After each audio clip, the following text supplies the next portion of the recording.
Hello friends, நான் Satish.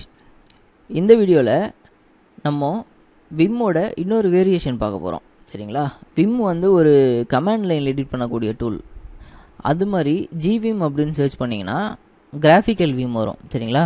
So normal Vim open பண்ணியிருக்கும்போது பார்த்தீங்கன்னா உங்களுக்கு இந்த open file, save current file இந்த விஷயங்கள்லாம் இருந்திருக்காது. சரிங்களா? விம்மும் ஓப்பன் பண்ணிடுறேன், விம் அப்படின்ட்டு. ஸோ இது பார்த்தீங்கன்னா எதுவுமே இல்லை, ப்ளைனாக இருக்குது.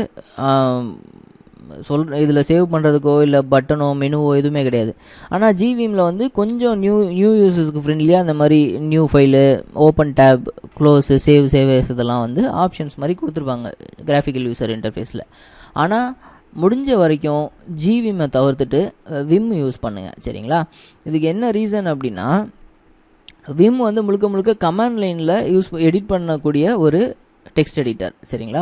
ஸோ அதோட அட்வான்டேஜஸ்லாம் வந்து நீங்கள் ஃபுல்லாக கிடைக்கணும் அப்படின்னா நீங்கள் கமாண்ட் லைனில் யூஸ் பண்ணி கற்றுக்கிட்டிங்கன்னா தான் நீங்கள் எந்த கிராஃபிக்கல் யூசர் இன்டர்ஃபேஸையும் டிபெண்ட் பண்ணாமல் வெறும் கீபோர்டு அண்ட் கமாண்ட் லைனை வச்சு எப்படி நீங்கள் எடிட் பண்ணலாம் டெக்ஸ்ட் ஃபைல்ஸை அப்படின்னு கற்றுக்க முடியும். சரிங்களா?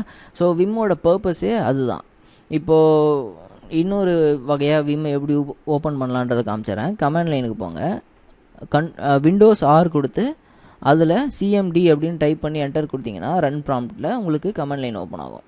கமாண்ட் லைனுக்குள்ளே போயிட்டு விஐஎம் அப்படின்னு டைப் பண்ணி என்டர் கொடுத்தீங்கன்னு வச்சுக்கோங்களேன். ஸோ இப்போ பாருங்கள், இந்த விண்டோவும் ஒரே மாதிரி இருக்குது. சரிங்களா? ஸோ இதுதான் வந்து கமாண்ட் லைனில் விம் ஓப்பன் பண்ணுறதுக்கு மெத்தட். கமாண்ட் லைனில் போயிட்டு விஐஎம் அப்படின்னு டைப் பண்ணி என்டர் கொடுத்தீங்கன்னா அதுக்குள்ளே என்டர் ஆகிடும் விம்குள்ளே. சரிங்களா? ஸோ இதுதான் விம், ஜிவிஎம்மோட இன்ட்ரடக்ஷன். முடிஞ்ச வரைக்கும் ஜிவிஎம் வந்து யூஸ் பண்ணாதீங்க, விம்மே யூஸ் பண்ணுங்கள். விம் எப்படி யூஸ் பண்ணுறது அப்படின்ற டுட்டோரியல்ஸ் நம்ம அடுத்த வீடியோவில் பார்க்கலாம். சரிங்களா?